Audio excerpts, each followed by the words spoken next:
Hey ghouls and gals, welcome back to my channel. My name is Taylor and today's video is going to be a list of some of my most anticipated May book releases. We've got about 15 horror and fantasy books to talk about this video. It seems to be a pretty even split throughout every single week of May. Lots of very exciting releases from new to me and also repeat authors. So let's just go ahead and dive in. I will have all of the information about these books on screen with me while I'm talking about them, as well as in the description box below. With all that being said, let's go ahead and jump into talking about these new releases. The first book comes out May 9th, and that would be Brighter Than Scale, Swifter Than Flame by Neon Yang. And this one is billed as She Who Became the Sun Meets the Mandalorian with Dragons. This one is pretty short at 176 pages, so that blurb is all I really want to know about it because it is so short, but dragons are very exciting. This also looks to be a queer fantasy as well, so definitely intrigued by this one. The cover is just gorgeous. The next book also has a fascinating blurb, and that is Below the Grand Hotel by Scully, also coming out May 6th, and this one says it's The Great Gatsby meets Hellraiser. So that sounds very intriguing. This is a 1920s horror novel of glitz, glamour, and demons. Mabel Rose Dixon will do anything to become a Ziegfeld girl, including picking the pockets of the wealthy NYC elite to fund her way to stardom. When she picks the wrong pocket, Mabel loses her soul to a hotel run by demons and tumbles into the world of the Grand Hotel, a place where any artist can make it big at a pretty big price. So definitely interested in this one. I love The Great Gatsby, and I just think like a gothic in a hotel, I think this one will be really interesting. Next up, also coming out the 6th, we have The Manor of Dreams by Christina Lee, and this one is Mexican Gothic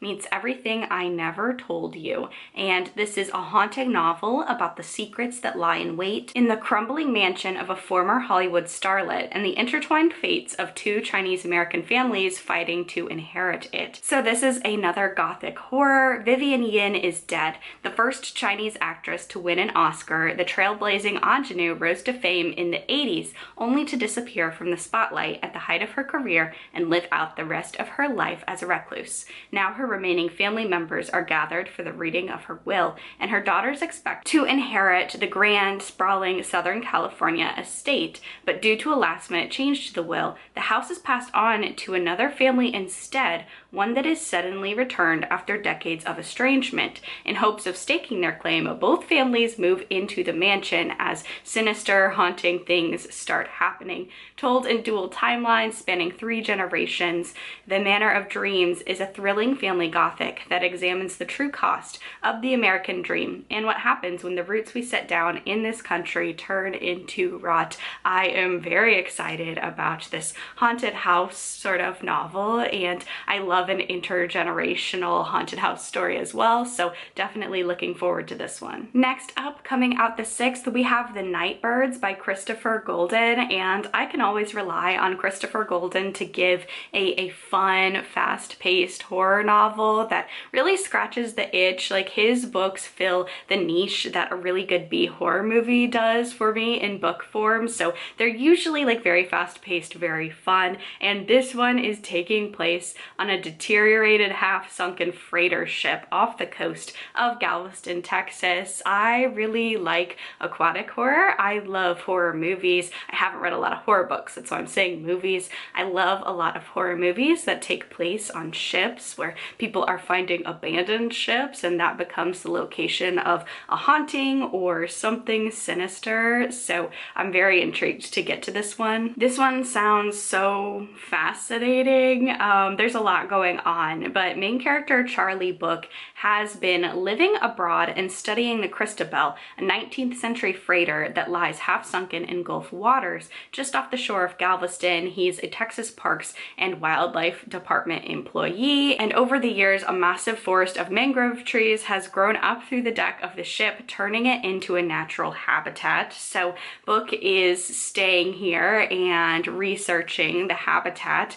When he's on this ship one day, he finds that there's a terrified woman and an infant child, and they need Book's help to hide them safely aboard the ship while they're on the run, only it's not the police that are after them, it's a coven of witches. So this is very intriguing. There are a lot of moving parts, but this one I'm really excited because of the ship. I think that's going to be a really fun location for this one. So definitely looking forward to Christopher Golden's newest. Next up, coming out the 6th, we have a book that I've talked about before, The Vengeance by Emma Newman. This was originally going to be coming out in December of last year, and now the release date is in May.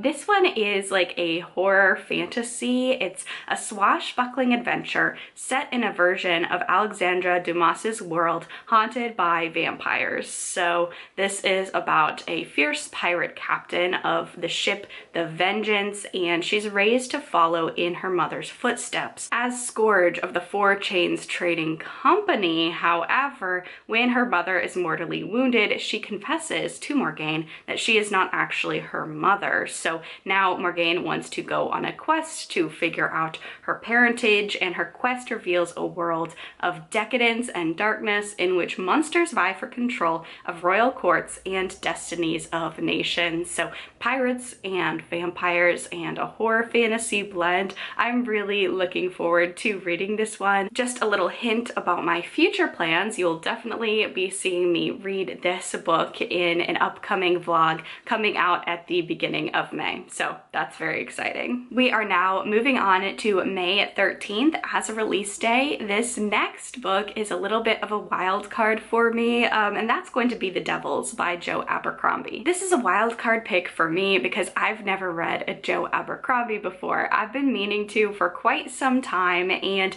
this seemed to me like a really good place to start. I did initially think that it was going to be a standalone. It looks like that's no longer the case, but still this seems like a good entry point into his work for me. This is supposed to be another blend of fantasy and horror. The tagline is "Holy work sometimes requires unholy deeds." Brother Diaz has been summoned to the sacred city where he is certain a commendation and grand holy assignment awaits him, but his new flock is made up of unrepentant murderers, practitioners of ghastly magic, and outright monsters, and the mission he is tasked with will require bloody measures from them all in order to achieve its righteous ends. So I thought this would be a good starting point for me. I don't think it's connected to any of his other books, and he just has such an extensive backlog. That was a little intimidating, and the cover of this one drew me, and the horror fantasy premise drew me. So I think it's going to be about a very, very ragtag team of individuals teaming up to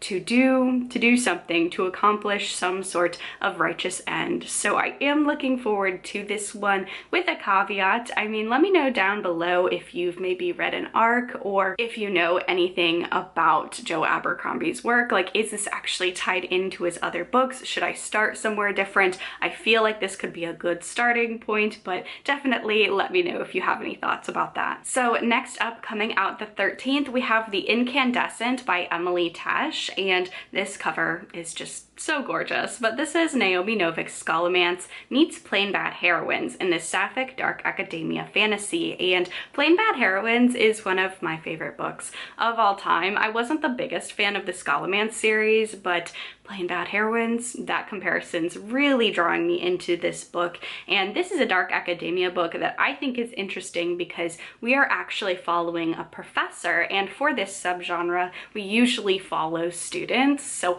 I am intrigued by that. Dr. Walden is the director of magic at Chetwood Academy and one of the most powerful magicians in England. Her days consist of meetings, teaching A-level invocation to 4 talented chaotic 6th formers, more meetings, and securing the school's boundaries from demonic incursions. Walden is great at her job, but demons are masters of manipulation. It's her responsibility to keep her school safe. And it's possible the entity Walden most needs to keep her school safe from is herself. So I am definitely looking forward to this one. I love a good fantastical dark academia. Dark academia, for me at least, works best when it has some sort of paranormal or magical magical element, so definitely we'll be checking this one out very soon. Next up, coming out the 13th, we have Immaculate Conception by Ling Huang, and I'm so excited about this one. Natural Beauty is amazing. I love that book. It's one of my favorite body horrors and also commentaries on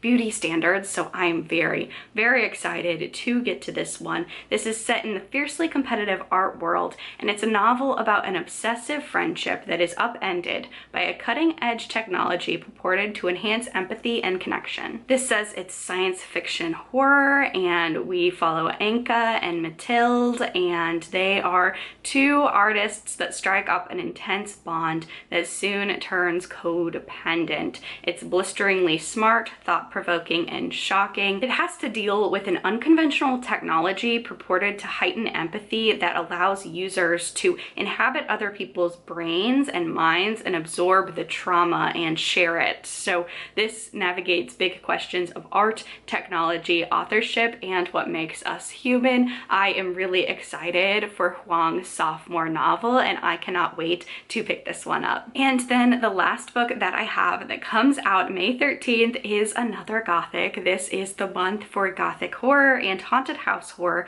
but that would be Bochica by Carolina Flórez-Cerchiaro. And this is a real-life Latin American haunted mansion, a murky labyrinth of family secrets, a young aristocratic woman desperate to escape her past. This haunting debut Gothic horror novel is perfect for fans of Mexican Gothic and The Shining. And those two are some of my favorite haunted house slash haunted location books. So I am so intrigued by this one, so excited by this one. It's in 1920s Colombia, and it's an opulent mansion. It was once home to Antonia and her family, who settle in despite their constant nightmares and the house's malevolent spirit. Tragedy strikes though, and now 3 years later, haunted by disturbing dreams and cryptic journal entries, Antonia is drawn back to her childhood home that is now converted into a luxurious hotel, and Antonia has to confront her fragmented memories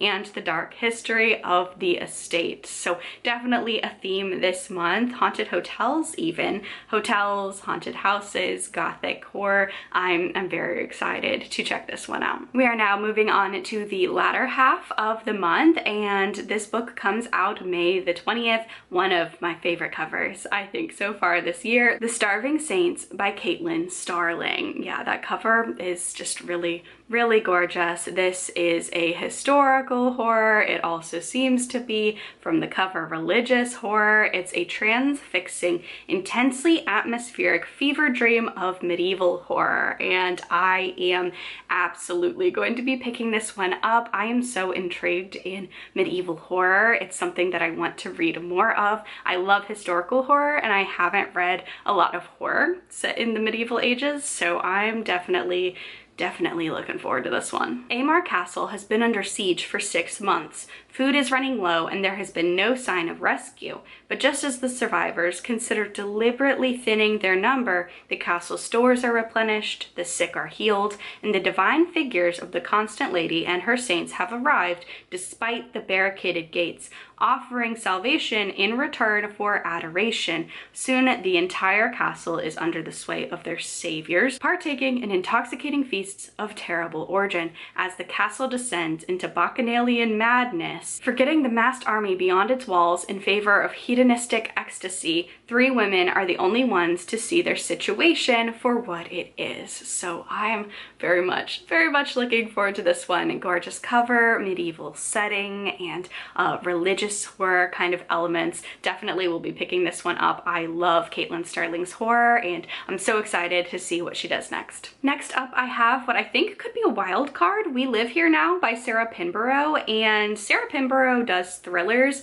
I think this one is supposed to be a Gothic horror, so a little bit of a departure for her, and it is a haunted house novel. I love haunted house novels. Haunted houses, they're like one of my favorite tropes in horror fiction, so I'm really excited by all of these new offerings. So after an accident that nearly kills her, Emily and her husband Freddie move from London to a beautiful Dartmoor country house called Larkin Lodge. The house is is gorgeous, striking, and to Emily, something about it feels deeply wrong. Now, there is more of that synopsis, but because Pinborough is really known, at least in the thriller genre, for her twists and shocking endings, I don't want to know much more about this one than that, just in case there are things that are happening that might be a spoiler or a twist revealed later on in the book. So haunted house horror by a previous thriller author. I'm really intrigued by this one and reading it and maybe seeing if this one is like more of a gothic horror or maybe more of like a thrillery horror. Either way, I'm excited. Next up, we have Feeders coming out the 20th by Matt Serafini, and this one is a very thick book. It's about 400 pages, but this is about social media. So social media horror, I'm really interested. I've read a couple this year that I have enjoyed a lot. So we'll see what this one is about. I have heard of this author. I've not read anything by this author. This could be a good place to start, but a would-be influencer's dreams of online fame spiral into nightmare territory when she encounters a mysterious and dangerous social media platform that rewards the worst in human behavior. Now, Kylie, our main character, has to find out just how far she's willing to go on her unyielding rise to the top, even if that means coming face to face with the ruthless forces behind the app. So this is social media horror about a very horrific app. I feel like this one will probably get pretty brutal because what I have heard about Serafini's other works, I think he gets recommended as like a extreme horror author a lot. So this one might be quite brutal, but I am intrigued by the concept of the app, so I will be checking this one out. And then the last book that comes out on my radar May 20th is Whistle by Linwood Barclay, and this one is about a woman and her young son. They move to a small town looking for a fresh start, only to be haunted by disturbing events and strange visions when they find a mysterious train set in a storage shed. And here's the kicker. Here's my favorite little blurb. Evil has a one-track mind. So love the train pun in there. So we are following main character Annie Blunt and her son, desperate for a fresh start. They move to a charming small town where they can begin to heal from just a horrific series of events. But her year is about to get worse. Bored and lonely in their isolated new surroundings, her son Charlie is thrilled when he finds a forgotten train set in a locked shed on their property. Annie is glad to see Charlie happy, but there's something unsettling about his new toy. Strange sounds wake Annie in the night. She could swear she hears a train, but there's not an active track for miles, and bizarre things begin happening in the neighborhood. Worse, Annie can't seem to stop drawing a disturbing character that has no place in a children's book. Grief can do strange things to the mind, but Annie is beginning to think she walked out of one nightmare into another. So a haunted train set, a haunting with a mother and her small son, and it's grief horror, haunted house horror. So I've said it before in this video, I will say it again, May seems to be like the horror book release month for haunted houses, haunted happenings happening in houses, so I'll definitely be checking this one out. And then of course moving on to the last couple of books coming out May 27th. The first one is When Devils Sing by Kuar, and this one is a Southern Gothic horror novel. 4 unlikely allies in a small town investigate a local teen's disappearance, and what they discover festering at the core of their community is far more sinister and ancient than they could have ever imagined. This is for fans of She is a Haunting, True Detective, Midsummer, and Mexican Gothic. I think that title has been name dropped a couple times in this video, but it is a comparison that gets me excited because I absolutely love Mexican Gothic, so I'm really intrigued by this one. I love a Southern Gothic. I love a small town horror, and just this just has me very excited. We're following 4 very unlikely allies as they discover the riches of an adjacent community to their impoverished community may have a terrifying source of power dating back to the town's founding and an ancient urban legend about 3 devils, each one more sinister than the next. How deep does this rot go, and can they find a way to escape its reach? Flinch, so I'll definitely be picking up this one this year. I've read a lot of Southern Gothics and Appalachian Gothics and just like Southern swampy sort of horror, and I'm intrigued by this small town sinister curse. And then last but certainly not least, coming out the 27th of May, we have Never Flinch by Stephen King, and this is Holly Gibney book number 4. Now I do understand the Holly Gibney fatigue. I actually like Holly Gibney as a character, and I like the paranormal detective novels that she is in. However, I can see how some people maybe are not the most excited just because like they keep coming out like kind of close to each other. I've read other books in between the Holly stories, but if you're caught up on Stephen King's backlist and all that is coming out is Holly, I get that. So I do get the Holly Gibney fatigue, but I would be lying if I said I wasn't really excited about this one. So this feels a little bit, very bit timely. So this has a lot of intertwining storylines, one about a killer on a diabolical revenge mission, and another about a vigilante targeting a feminist celebrity speaker, featuring the beloved Holly Gibney and a dynamic new cast of characters. So one reason why I'm kind of excited about this is because Holly Gibney books tend to take place in Ohio. That's where I'm from. It's fun to read a Stephen King novel set in Ohio. So when the Buckeye City Police Department receives a disturbing letter from a person threatening to kill 13 innocents and 1 guilty in an act of atonement for the needless death of an innocent man, Detective Izzy Janes has no idea what to think. Are 14 citizens about to be slaughtered in an unhinged act of retribution? As the investigation unfolds, Izzy realizes that the letter writer is deadly serious, and she turns to her friend Holly Gibney for help. So I've actually listened to a couple of interviews with Stephen King over the past couple of years, and he's talked about this novel quite a lot. This seems like it's been a novel that he's been working on for a long time, and the intertwining and plot lines and character arcs had been giving him some trouble, and he was really working a long time on this one to kind of get the pieces to come together. So I am excited to see that he did finally figure out what he wanted to say with this story, and it's finally being published. So I think this will be really cool to read. Now I don't actually know if I'm going to be reading this one in May. I am currently trying to finish the Dark Tower series before June, so if I'm not caught up on that, I don't want to dive into another 500-page book. So I don't know if I will be getting to this one right immediately when it comes out. I say that, I probably will. I probably will. That's usually the case for me for Stephen King new releases. It's one where it's just so fun to go out on release day and grab a copy of his latest. So I know I said I probably won't. I probably will, just knowing myself. So I am really excited for this one. I'm a Holly Gibney fan, and I'm just very intrigued to see where this one is going to go, knowing that it is a book that Stephen King has been working on for quite some time. So those are some of my most anticipated releases for 2025. If you enjoyed this video, please be sure to give it a like and leave a comment down below letting me know what books that you're interested in that are coming out this month. Thank you so much for watching. Make sure to subscribe so you don't miss any videos from me. Stay safe, stay spooky, and I will see y'all in the next video. Bye!